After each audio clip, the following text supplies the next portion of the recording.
ಕಾರ್ಮಿಕರ ದೀರ್ಘಕಾಲದ ನ್ಯಾಯಯುತ ಬೇಡಿಕೆಗಳ ಈಡೇರಿಕೆಗಾಗಿ ಭಾರತೀಯ ಮಜೂರ್ ಸಂಘ ಬಿದಮೆಸ್ ವತಿಯಿಂದ ದೇಶವ್ಯಾಪಿ ಪ್ರತಿಭಟನೆ ನಡೆಸಲಾಗಿದ್ದು, ದಕ್ಷಿಣ ಕನ್ನಡ ಜಿಲ್ಲೆಯ ಮಂಗಳೂರಿನ ಟೌನ್ ಹಾಲ್ ಮುಂಭಾಗದಲ್ಲಿಯೂ ಬೃಹತ್ ಪ್ರತಿಭಟನೆ ಜರುಗಿತು. ನಾಗರ ಪಂಚಮಿ ಧಾರ್ಮಿಕ ಆಚರಣೆಯ ಹಿನ್ನೆಲೆಯಲ್ಲಿ ಹಮ್ಮಿಕೊಳ್ಳಲಾಗಿದ್ದ ಈ ಪ್ರತಿಭಟನೆಯಲ್ಲಿ ವಿವಿಧ ವಲಯಗಳ ನೂರಾರು ಕಾರ್ಮಿಕರು ಭಾಗವಹಿಸಿ ತಮ್ಮ ಆಕ್ರೋಶ ಹೊರಹಾಕಿದರು. ರಾಷ್ಟ್ರೀಯ ಕನಿಷ್ಠ ಮಾಸಿಕ ವೇತನವನ್ನು ₹30,000ಕ್ಕೆ ನಿಗದಿಪಡಿಸಬೇಕು, ಇಎಸ್ಐ ಹಾಗೂ ಇಪಿಎಫ್ ವೇತನ ಮಿತಿಗಳನ್ನು ಹೆಚ್ಚಿಸಬೇಕು ಮತ್ತು ಇಪಿಎಸ್ ವ್ಯವಕಲನ 95 ಕನಿಷ್ಠ ಪಿಂಚಣಿಯನ್ನು ₹500ಕ್ಕೆ ಏರಿಸಬೇಕು ಎಂಬುದು ಸೇರಿದಂತೆ ಪ್ರಮುಖ ರಾಷ್ಟ್ರೀಯ ಬೇಡಿಕೆಗಳನ್ನು ಕಾರ್ಮಿಕರು ಮುಂದಿಟ್ಟಿದ್ದಾರೆ. ಅಲ್ಲದೆ ಕನಿಷ್ಠ ವೇತನ ಕಡಿತಗೊಳಿಸುವ ಸರ್ಕಾರದ ಯೋಚನೆಯನ್ನು ಕೈಬಿಡಬೇಕು ಎಂದು ಆಗ್ರಹಿಸಿ ದಕ್ಕ ಜಿಲ್ಲಾಧಿಕಾರಿಗಳ ಮೂಲಕ ಕೇಂದ್ರ ಹಾಗೂ ರಾಜ್ಯ ಸರ್ಕಾರಗಳಿಗೆ ಪ್ರಮುಖ ಬೇಡಿಕೆಗಳ ಮನವಿಗಳನ್ನು ಸಲ್ಲಿಸಲಾಯಿತು.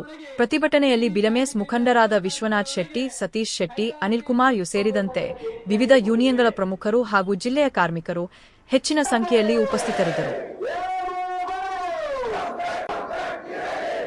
ಈ ರಾಷ್ಟ್ರದಲ್ಲಿ ಕನಿಷ್ಠ ವೇತನ ಜಾರಿ ಆಗಬೇಕು, ಪ್ರತಿಯೊಬ್ಬ ಕಾರ್ಮಿಕನಿಗೂ ಕೂಡ ಕನಿಷ್ಠ ವೇತನ ಜಾರಿ ಆಗಬೇಕು ಎಂಬುದು ನಮ್ಮ ಮೊದಲನೆಯ ಬೇಡಿಕೆ ಆಗಿದೆ ಬಂಧುಗಳೇ.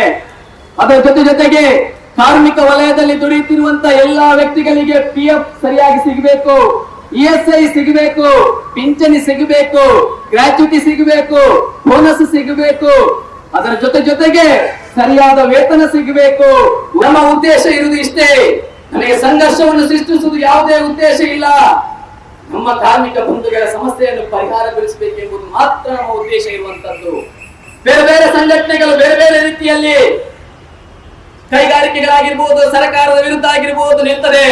ಆದರೆ ಎದೆ ತಟ್ಟಿ ಹೇಳ್ತೇವೆ, ಭಾರತೀಯ ಮಜ್ದೂರ್ ಸಂಘ ಯಾವುದೇ ಕಾರಣಕ್ಕೂ ಕೂಡ ಸಂಘರ್ಷವನ್ನು ಸೃಷ್ಟಿ ಮಾಡುವುದಿಲ್ಲ. ಪರಿಹಾರವನ್ನು ಪಡೆದುಕೊಳ್ಳುವುದಕ್ಕೋಸ್ಕರ ಪರಿಹಾರದ ಮುಖಾಂತರ ಬೇಡಿಕೆಯನ್ನು ಇಟ್ಟುಕೊಳ್ಳುತ್ತಿದ್ದೇವೆ ಬಂಧುಗಳೇ ಎಂಬುದನ್ನು ಈ ಪ್ರತಿಭಟನೆ ಮುಖಾಂತರ ನಾನು ಹೇಳ್ತಾ ಇದ್ದೇನೆ ಬಂಧುಗಳೇ. ನಮ್ಮ ರಾಜ್ಯ ಸರ್ಕಾರ, ನಮ್ಮ ಎಲ್ಲ ವ್ಯವಸ್ಥೆಗಳು ನೋಡಿಕೊಳ್ಳುತ್ತಿರುವಂತಹ ರಾಜ್ಯ ಸರ್ಕಾರಕ್ಕೆ ನಾವು ಮನವಿ ಮಾಡ್ತಾ ಇದ್ದೇವೆ, ಬೇಡಿಕೆಯನ್ನು ಇಟ್ಟುಕೊಳ್ಳುತ್ತಿದ್ದೇವೆ.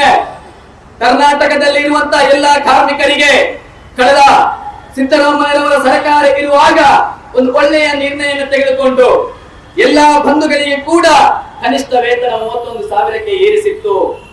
ಆದರೆ ಪ್ರಸ್ತುತ ಬಂದಿರುವಂತಹ ಸರ್ಕಾರ ಈ ವೇತನದ ವಾರ್ಷಿಕ ವೇತನದಲ್ಲಿ ಒಂದಷ್ಟು ಕೈಗಾರಿಕೆಗಳಾಗಿರ್ಬೋದು, ಬಂಡವಾಳಶಾಹಿಗಳಾಗಿರ್ಬೋದು, ರಾಜಕಾರಣದ ವ್ಯಕ್ತಿಗಳಾಗಿರ್ಬೋದು, ಇವರೆಲ್ಲರ ಒತ್ತಡಕ್ಕೆ ಮಣಿದು ಯಾವುದು ಜಾರಿಯಾಗಿತ್ತು ಕನಿಷ್ಠ ವೇತನ ಎಂಬುದು, ಆ ಕನಿಷ್ಠ ವೇತನವನ್ನು ಪುನರ್ ವಿಮರ್ಶನೆ ಮಾಡಬೇಕು ಎಂಬ ಸೂಚನೆ ಮತ್ತು ಅದರ ಕಡೆ ಪ್ರಕ್ರಿಯೆಯನ್ನು ನಡೆಸ್ತಾ ಇದೆ. ಭಾರತೀಯ ಮಜ್ದೂರ್ ಸಂಘ ದಕ್ಷಿಣ ಕನ್ನಡ ಜಿಲ್ಲೆಯಿಂದ ನಾವು ಸಂಬಂಧಪಟ್ಟಂತಹ ರಾಜ್ಯ ಸರ್ಕಾರಕ್ಕೆ ನಿಮ್ಮ ಸಿದ್ದರಾಮಯ್ಯನ ಸಂದರ್ಭದಲ್ಲಿ ಆಗಿರುವಂತಹ ಕನಿಷ್ಠ ವೇತನಕ್ಕೆ ಅತ್ಯಂತ ನಿರ್ಮಲ ಮನಸ್ಸಿನಿಂದ ಇಲ್ಲಿ ಸೇರಿರುವಂತಹ ಎಲ್ಲ ಕಾರ್ಮಿಕರ ಪರವಾಗಿ ಅತ್ಯಂತ ಹೃದಯಪೂರ್ವಕವಾಗಿ ಸ್ವಾಗತ ಮಾಡುತ್ತದೆ. ಆದರೆ ಈಗ ನೀವು ಮತ್ತೆ ಪುನರ್ ವಿಮರ್ಶನೆ ಮಾಡಲಿಕ್ಕೆ ನೀವು ಹೊರಟಿದ್ದೀರಿ. ಈ ಪುನರ್ ವಿಮರ್ಶನೆಯನ್ನು ಯಾವುದೇ ಕಾರಣಕ್ಕೂ ಕೈ ಎತ್ತಿಕೊಳ್ಳಬಾರದು.